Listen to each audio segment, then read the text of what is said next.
Good morning, ladies and gentlemen of the fourth arm of government. I stand before you today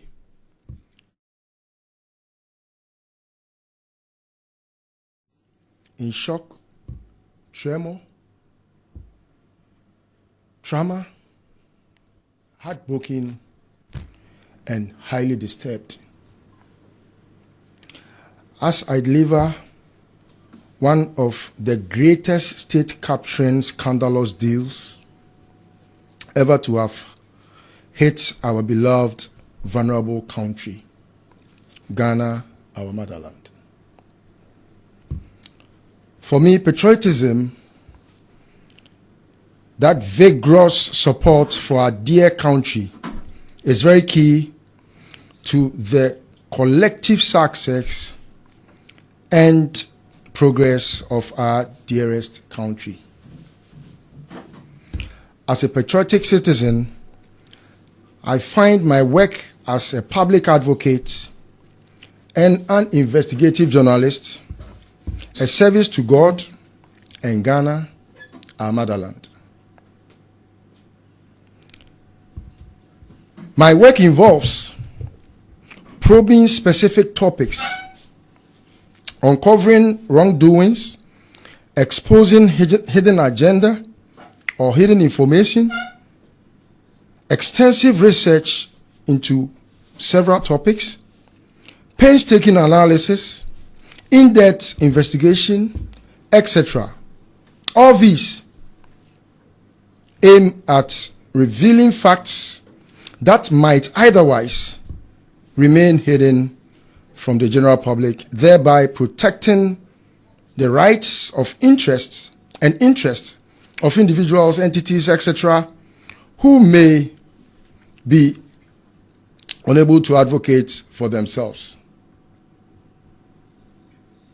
Ladies and gentlemen of the media, I am today discussing one of Ghana's state institutions, the National Lottery Authority, NLA, which is under the auspices, the direct auspices of the Finance Ministry. Ladies and gentlemen, the National Lottery Authority is under siege. Is under siege by what I call a criminal syndicate that was formed in the erstwhile Nana Addo Dankwa Akufo-Addo and Bawumia regime, with a sole aim underlined, to totally take over a state-owned company and appropriate whatever belongs to the public into private pockets. This is what we as Ghanaians call state capture. Friends of the media, as you may be aware, National Lottery dates back to 1958 during the presidency of our legendary Kwame Nkrumah. Ghana's first president introduced lottery in Ghana in 1958 by way of making revenues available to government for the sole aim of developing Ghana.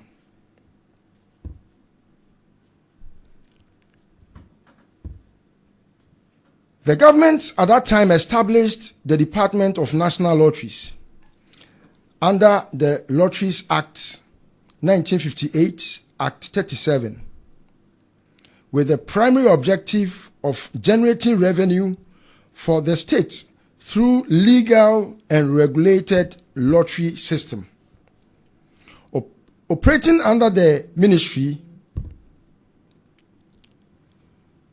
of Finance, the DNL directed profits from lottery operations towards public sector development projects, including schools, hospitals, and several initiatives were undertaken by proceeds of the DNL at that time. Fast track to 2006 under the PLS Kufuor. A major reform was undertaken to modernize and restructure lottery operations in Ghana. Parliament at that time passed the National Lottery Authority Act 2006, Act 722, which replaced the DNL with the National Lottery Authority.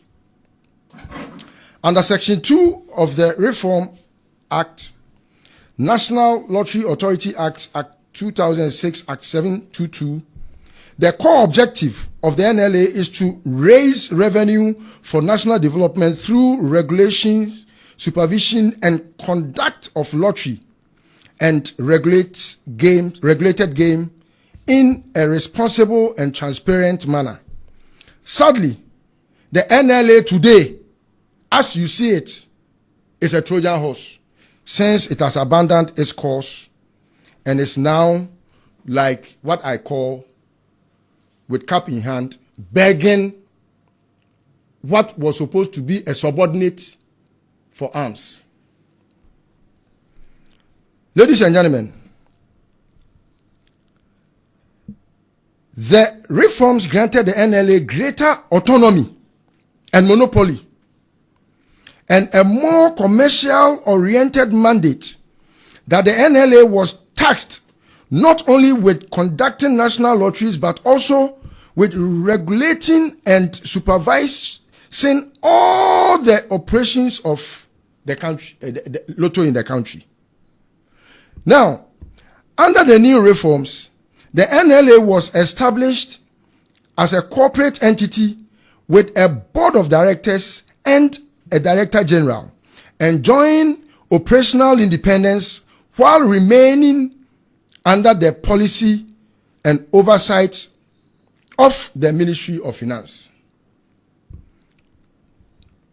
Under Act 722, the National Lottery Authority Act, NLA, is mandated to work with licensed entities known as Lotto Marketing Companies, LMCs, for the resale of its products, and that's just about it.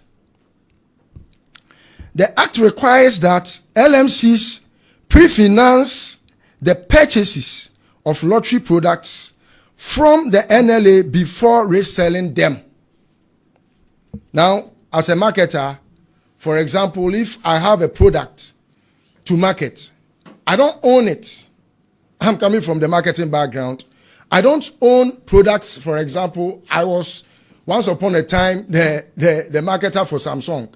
I didn't own Samsung. All I did was to be an agency that advertised Samsung for people to purchase Samsung for my commission to be paid. And that's just about it at the NLA. Now, in 2008, the NLA engaged a company called Simnet Ghana Limited, its first technical service provider, a company that has SNET as its majority shareholder. The partnership marked a significant shift from analog lottery draws and sales processes to a centralized form of digitized platform designed to streamline and improve operations officially. And they did that efficiently, even at some point when they were at loggerheads and matters went to court. I'm very much sure that when court decided the matter, if everyone who has worked with the NLA or works within that arena remembers, Simnet got back on board NLA and work began. So I'm just trying to draw our attention to the fact that people who are discussing digitization as the first time it ever happened, are lying blatantly. Because Simnet began it. In what? 2008. So digitization did not begin in 2020s. It began somewhere in 2008. The beginning of NLA's collapse. This is where NLA began to collapse. I'm leaving that of the Lords and the other ones because, I mean, if you are talking digitization, NLA saw lots. Even when Simnet was at loggerheads with them, they brought in Lot, which was also a technical service provider. Now, the beginning of NLA's collapse. From the inception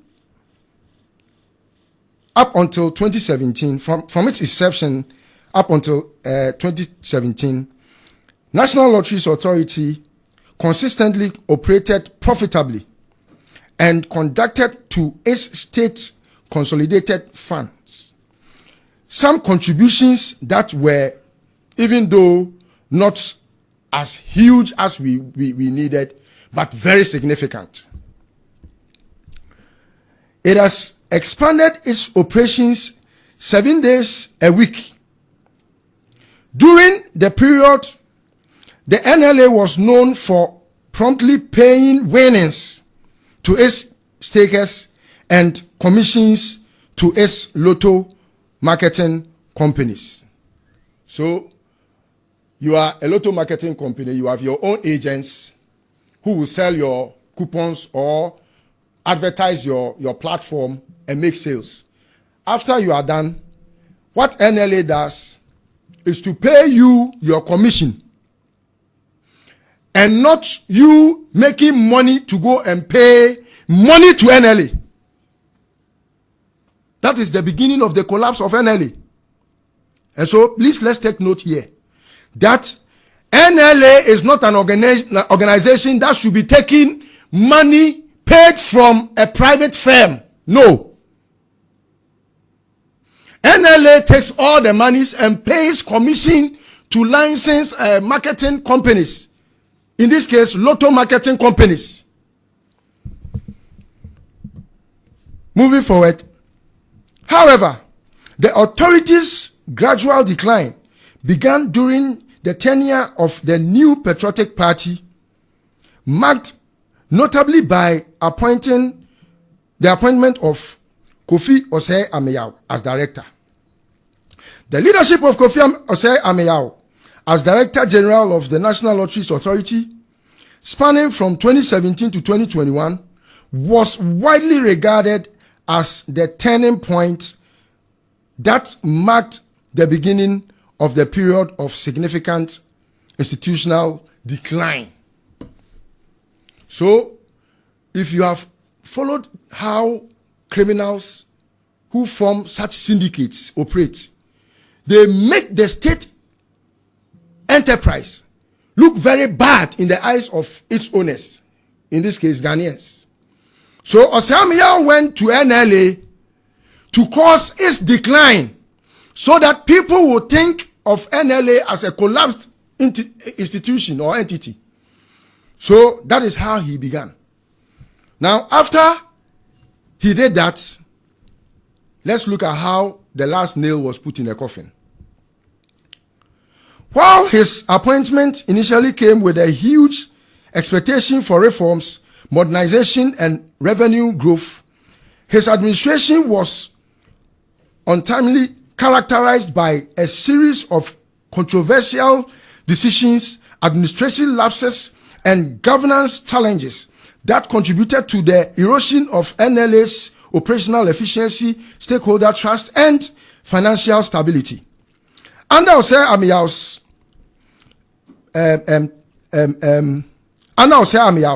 the working relationship between NLA and its core stakeholders, particularly lotto marketing companies, technical service providers, and internal staff, deteriorated significantly to the point that there was no day Ghana didn't hear any news from NLA.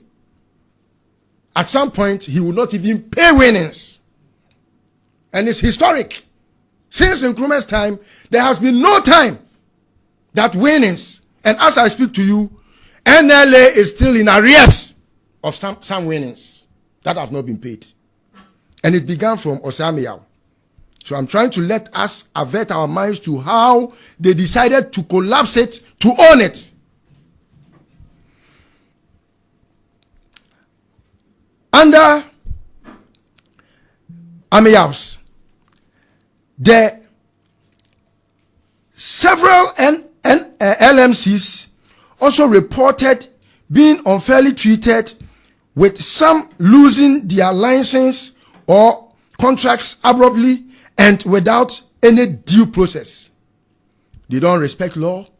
Whether it's lawful or unlawful, they will just cancel your contract. That's what happened. Now, these actions caused widespread dissatisfaction among LMCs, many of whom play a crucial role in the marketing and distribution of NLA's products. The breakdown in these relationships disrupted sales channels, reduced efficiency, and ultimately affected revenue generation. Osamiao's administration also became known for entering into a number of controversial agreements with third-party vendors, particularly in the area of technology and digitization. While modernization was a key goal, many of these contracts were signed without adequate transparency, that's the opacity I discussed, or clear value justification. Some appeared to overlap with existing services or created unnecessary duplications or redundancies, and leading to a suspicious and an opaque management of that place, NLA. So they hide a lot of things in secrecy. Today you hear that this company owns A and is doing A. Meanwhile, there's a duplicity of the same job. So at some point you would realize that Amiao can even go and sign contracts with some 11 companies, and it will be understood to be family and friends in one business. Ghana, our motherland. Those damages of all was NLA's growing inability to meet its financial obligations during this period. There were repeated delays in payment of lottery winnings to stakers, as well as commissions to LMCs. These days, I call the dark days of NLA, not only harmed public confidence, but also disrupted the income of thousands of people who relied on timely payments of NLA. By the time Osamiao left office in 2021, the NLA, once a thriving and reputable state-owned enterprise, known for its contribution to the national kitty, was grappling with serious financial and operational and even reputational challenges. All that happened under Amiao, who deliberately and sometimes it's so worrying that individuals could be so wicked and mean against their own state. You make wealth at the expense of the taxpayer, at the expense of the stakeholder, the Ghanaian. Anyway, the coming into office, or the coming of KGL to further collapse NLA. KGL entered the lottery market before Osamiao left office with a private product known as Lucky 3, which failed to succeed commercially. Subsequently, KGL sought to sell the traditional 590 game and did so in violation of Act 722, to which KGL was issued with a penalty. So KGL, that is supposed to have come with their own lucky three, surreptitiously took over the running of what is the flagship product of NLA. I remember those days when we were young. I mean, during Saturday, you would hear only one most popular advert, and the only question that I remember is, why is the Lotto doctor not rich? And the answer was that because he's a good Samaritan. I never saw him to be the good Samaritan. In this case, we have a very weird Samaritan here who has decided to usurp the powers of NLA anyway. Sammy Awuku's tenure as Director General of NLA started in August 2021, following the resignation of Osei Ameyao. Was expected to mark a reform phase and restore stability and the lost glory of NLA. After Sammy Awuku took over, the hope of the Ghanaian was that, after all, we had mentioned Amiao's name so many times that if today he has resigned and he's taken over, the public will now see a new administration with some form of reforms. Now, the final nail in the coffin. Instead of reversing the decline, Sammy Awuku's administration continued and even deepened some of the structural policy issues that had plagued the NLA, further contributing to its ongoing collapse.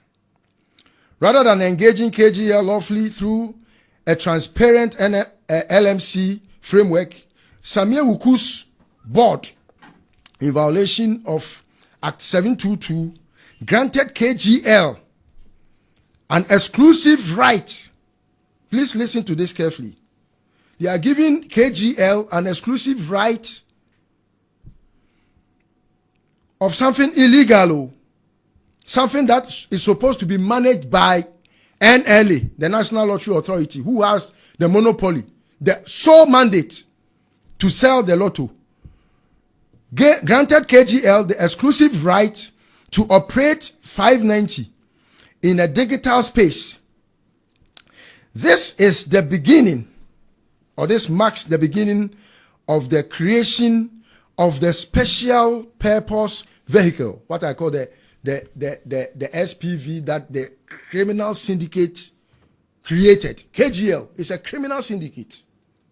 Because if you look at the act, NLA is the only one that is supposed to sell any product through its LMCs, lotto marketing companies.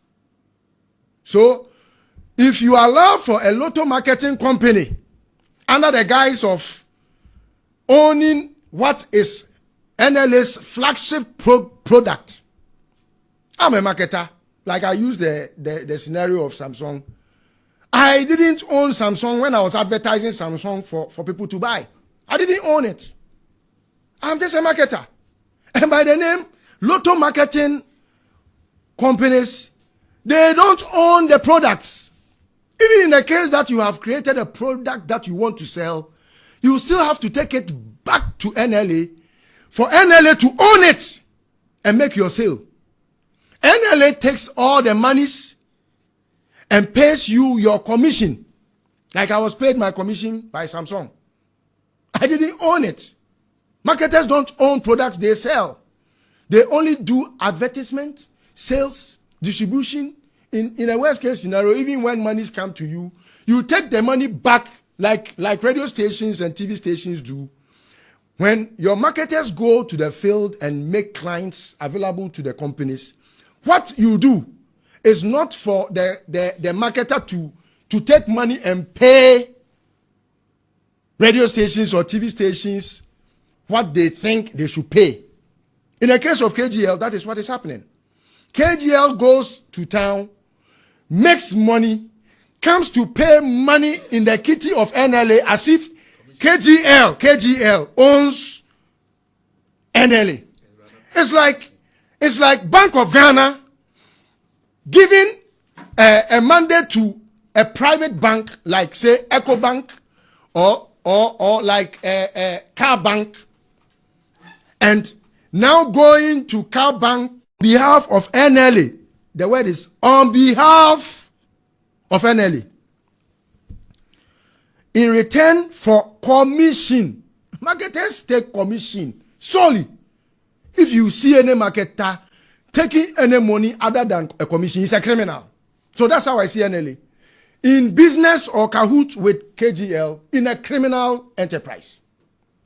Marketers solely take commission. I'm a marketer by profession. Par excellence, that's my job. I only take commission after I hard work.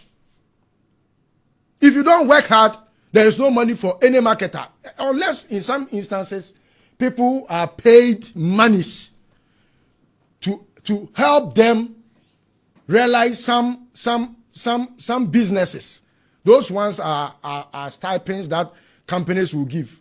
Even in some countries, it's illegal for a marketer to take stipends.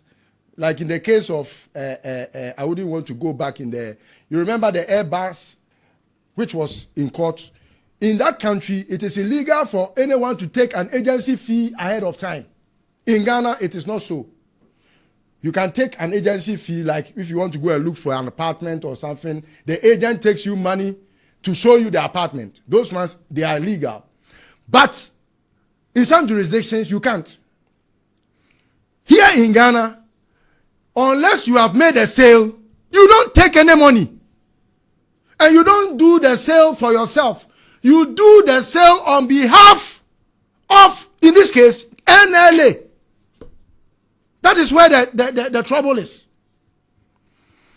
So, the entity, the entire arrangement by the entity KGL and NLA is nothing but a state capture agenda. The entire arrangement is illegal and it amounts to a privatization or a takeover or a privatized takeover of a public mandate and an institution like NLA. It has not been sanctioned by any legislative reform nor by a public competitive process. Now, if NLA wanted to do even something like this, the only place NLA had to go to is Parliament. Because NLA is NLA because Parliament enacted a law that made them have the mandate, the sole mandate. And it's a monopoly. The state can have a monopoly in an arena. Like you can say, for example, the Ghana Ports and Harbour Authority, the state cannot have a monopoly. Would you want to monopolize a public firm into a private firm? So today, Napoku wakes up and says, okay, I have a company that can, digitize the port system. So I have owned the port system and I will be paying monies to the government. It's thievery. It's clear case of thievery. So then the cost of inaction, billions that we have lost over the last 5 years. Look, today, I'm able to tell you how much KGL made in the last week. It's in excess of 60 million. Per that analysis, if we are to go into the arithmetic, you are able to now realize that averagely, KGL makes 10 million a day. Averagely, please, I'm using my words carefully, and I want us to avert our minds to why they formed that special purpose vehicle. It's solely to appropriate what belongs to the public into private pockets. I don't hate anybody. I hate those who hate their country. I hate those who don't love Ghana. As we speak today, there are children who don't have desk to sit on. There are so many people who don't have drinkable water to drink.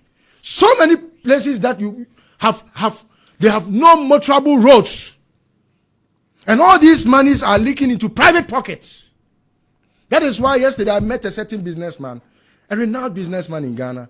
He said, Listowell, I now understand why Alex Daddy makes that money. Because those that, for example, are in this Legon that know Alex Daddy so well, knew that he could not even afford a Sonata. Now he is bragging to buy a private jet. From the public funds. Monies that belong to the public have been privatized illegally. So, if KGL makes an average figure of 10 million a day, I'm talking so that whoever is taking money to shut people up will also at least open his ear and listen. That no matter how much you have gotten, he makes more than you think. He makes what? More than you have been given. Because 10 million a day, 70 million a week. Annually, we marketers have 52 weeks in a year. We have 13 weeks in a quarter. Averagely, KGL makes not less than 3.64 billion a year. Averagely. I'm just being very economical with the truth. Very, very economical with the truth. That money could have avoided us from paying that 1 cedi on a liter for fuel. That's why Good Governance Advocacy Group Ghana decided that we will call on government, on His Excellency John Dramani Mahama, to infest his research at NLA. Because if you look at the figures, I have confidential reports, some of which I'm not able to show to cameras. This morning, I petitioned Awuku formally. And you can see that I have a copy of the petition here. And I would want Awuku to delve into what I call the criminal syndicate, because it's an economic organized crime. It's an economic organized crime. I have, beyond petitioning the OSP, the Awuku, also petitioned the OSP, because I suspect some corruption and corruption-related offenses. Corruption is not just a canker. It's not just a cancer. It's devouring us. A lot of the leakages and slippages, in this case, the clandestine attempt to appropriate that which belongs to the public into private pockets, must be delved into. At least, if Ghana is able to make that 3.64 billion annually, I'm sure a lot of the things that we are being taxed to pay will be averted. So I conclude and call on His Excellency the President to, with an immediate effect,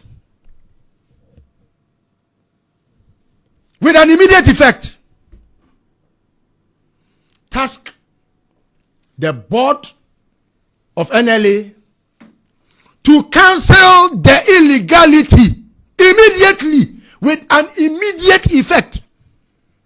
That nation-wrecking deal must be cancelled. And perpetrators be dealt with in accordance with the law. Perpetrators in this, for example, include whosoever was a public official, whosoever was involved in the handing over of the national assets, like in the case of ECG PDS, when the people of Ghana stood up and said, no, enough is enough, PDS didn't see the light of the day. This is the worst form of PDS, and it ought to be cancelled immediately. Mr. President, with all due respect, your reset agenda means a lot to the people of this country and every facet of the economy, especially where monies could be accrued in favor of development of this country, must see some form of attention. Beyond the president, I'm calling on his appointee, the finance minister. NLA is under the auspices of the finance minister.